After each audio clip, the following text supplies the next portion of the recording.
What is up, everybody? So today I decided to really talk about Bayonetta 3's story. So it all started from a Reddit post, which said Bayonetta watching someone die the most painful death and doing nothing about it.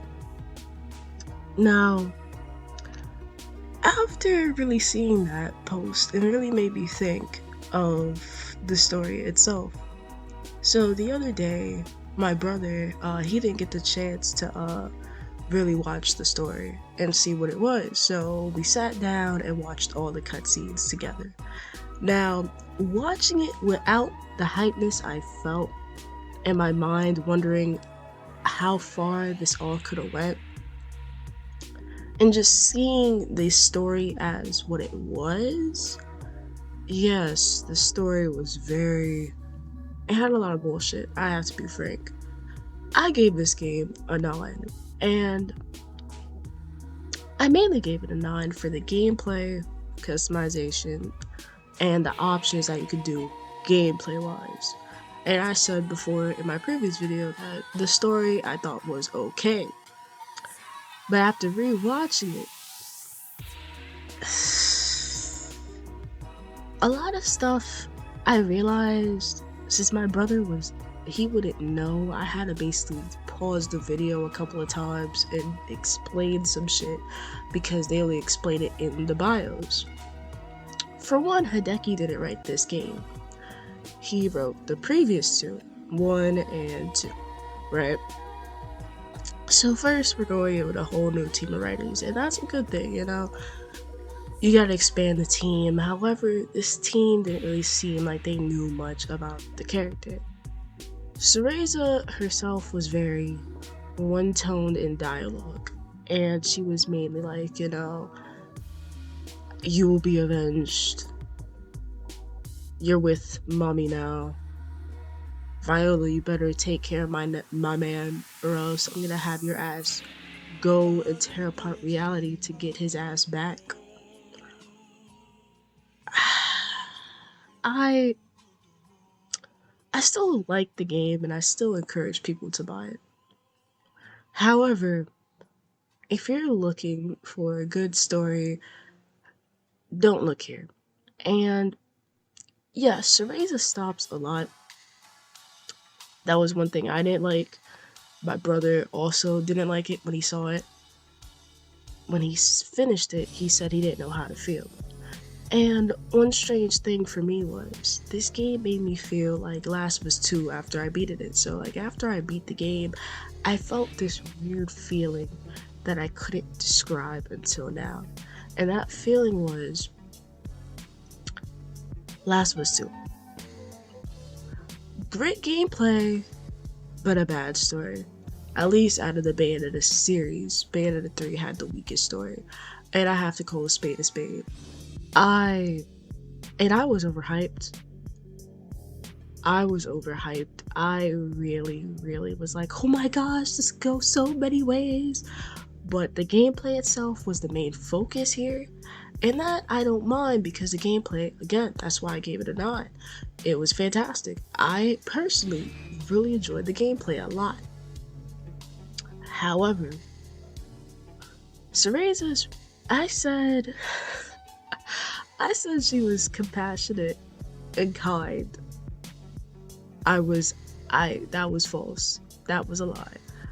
I didn't realize that until I watched the cutscenes again. I wouldn't say she's nice and compassionate. I would say she's desensitized and pretty cold to a degree. Now, Bayonetta 1 and 2 showed more emotion to me. Bayonetta 1, she showed more compassionate towards Cereza, and hell, even Luca at times. While Bayonetta 2, you really seen her emotion when Jean's body was in hell. You've seen how Cereza was worried when she almost damn near cries as she's begging Jean to wake back up, because that's her sister. She loves her so much, you know. Here, Cereza doesn't show emotion here. As she sees herself die and does nothing, you don't really see her feel sad She's just like, damn. It's like a heavy damn. The closest you've seen her feel sad was when well, I would say upset. The most you've seen her upset was when Luca fell. That was the most you've seen her actually upset. She was like, oh my, like you could see that she was visibly upset.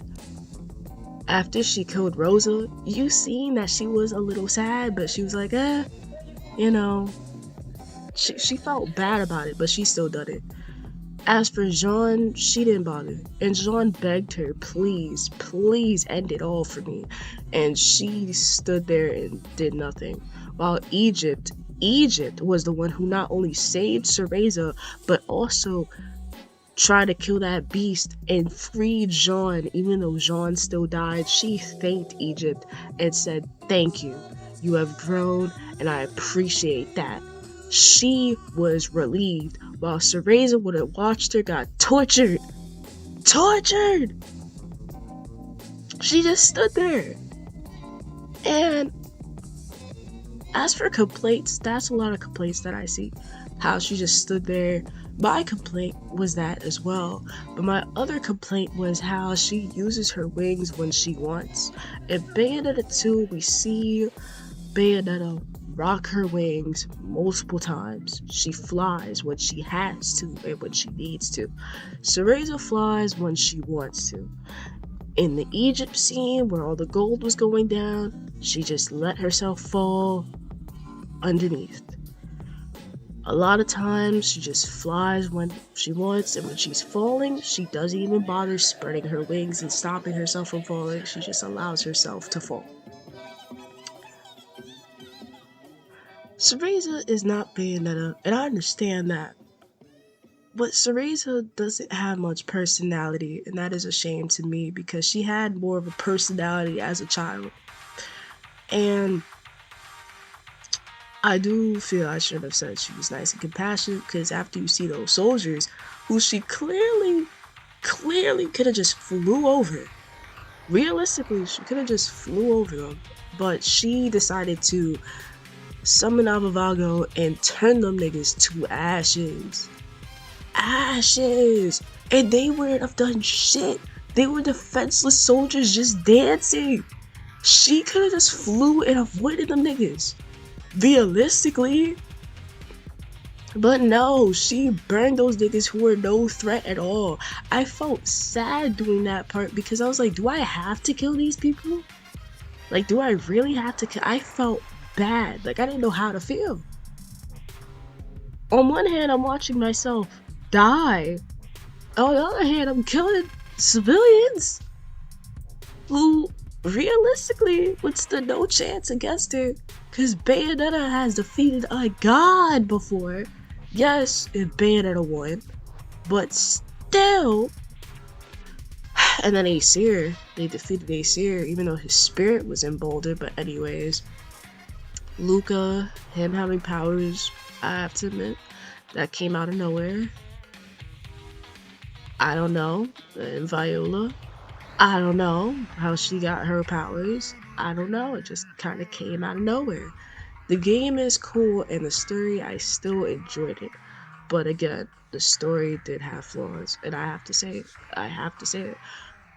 After rewatching it again, it's just a lot of shit they don't explain.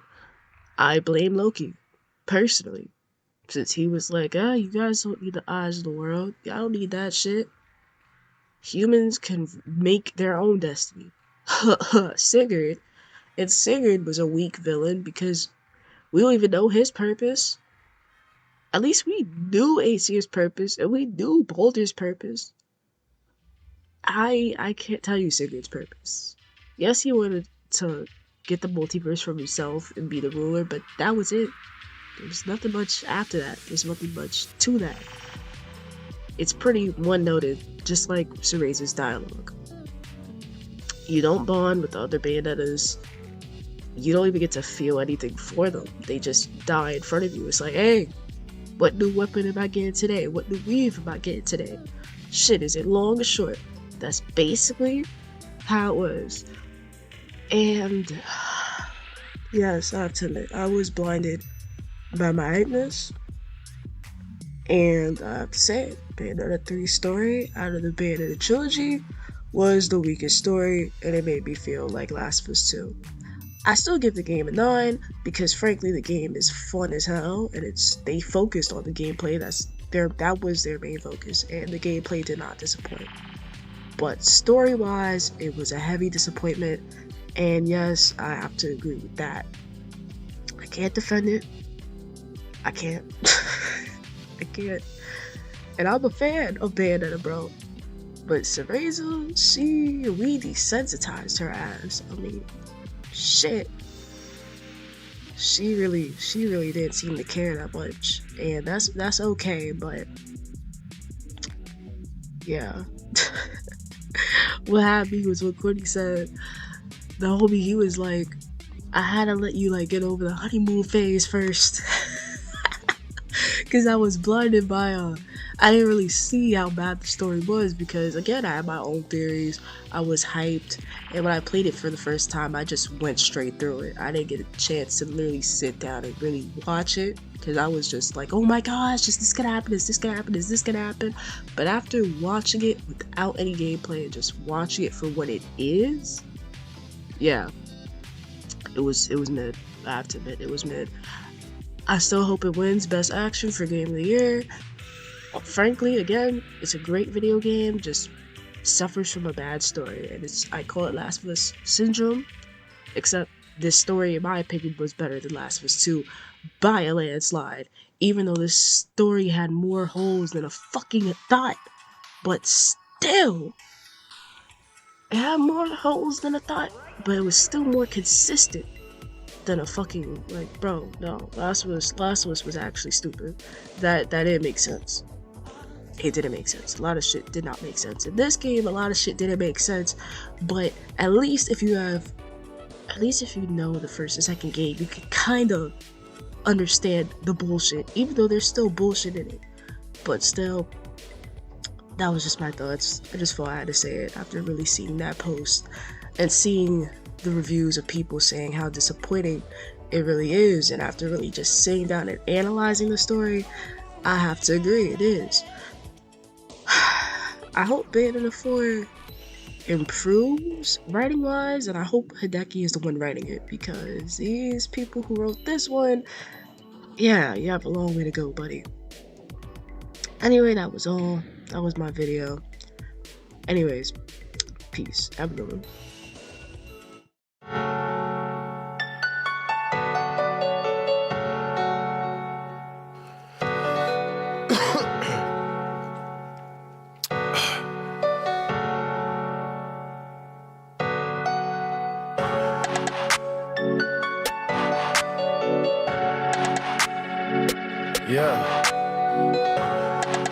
Yeah.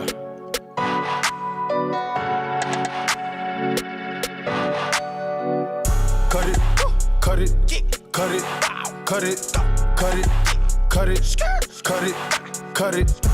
Them bricks is way too high, you need to cut it. Your price is way too high, you need to cut it. Cut it, cut it, cut it, cut it, cut it, cut it, cut it, cut it. Them bricks is way too high, you need to cut it. Your price is way too high, you need to cut it. Running through bands on the regular. Cash. Hitting my plug on the cellular. Tell my ex-bitch that I'm sorry. My bad. I'ma skate off in a Rari. Key 36 by my side. I'ma go bake me a pie. Key 45 on my side. Fuck with my niggas, you die. All of my niggas say blood. All of my niggas say cuz. OT, I found me a plug. I got it straight out the mud. Keep it 100, no bugs. I fell in love with the drugs. Busting it down in the tub. Pay me my money in dubs. Water whipping, looking like a fishing. Baseball in kitchen with my arm, my pitcher. Rollie on his glisten. I'm a donut kissing. Niggas steady tripping, so I steady gripping. Dirty money on me, got a scallop on me. I don't fuck with phony, bout to sell a pony. All these niggas on me, all these bitches on me. Say my price is good, motherfucker. Show. Cut it, cut it, cut it, cut it, cut it, cut it, cut it, cut it. Them bricks is way too high, you need to cut it. Your price is way too high, you need to cut it. Cut it, cut it, cut it, cut it, cut it, cut it, cut it, cut it. Them bricks is way too high, you need to cut it. Your price is way too high, you need to cut it. Went and bought a 911 with my trap money. A million up, but still ain't never touched my rap money. I'm out in LA fucking with that boy OT. Flew to LA, got a plug on that OG. You know I been getting money if you know me. When I first met my plug, I told him I piss 100 G. I ain't coming to get it unless you got 100 P. I don't want it, fuck it. Your price, you need to cut it. Your ice, you need to tuck it. She fuck with me, she lucky. $500,000, all 20s in that Gucci luggage. Let's skip the small talk. It's time to talk numbers. Young nigga playing with commas. Might go get a land for the summer. I been that shit in these streets all my life hustling. My nigga beefing, then I'm beefing wrong or right, I'm busting. My trap house, I love it. Put some forges on my old school and I had to cut it. But should I put a roof in it? Cut it, cut it, cut it, cut it, cut it, cut it, cut it, cut it, cut it. Them bricks is way too high, you need to cut it. Your price is way too high, you need to cut it. Cut it, cut it, cut it, cut it, cut it, cut it, cut it, cut it. Them bricks is way too high, you need to cut it. Your price is way too high, you need to cut it.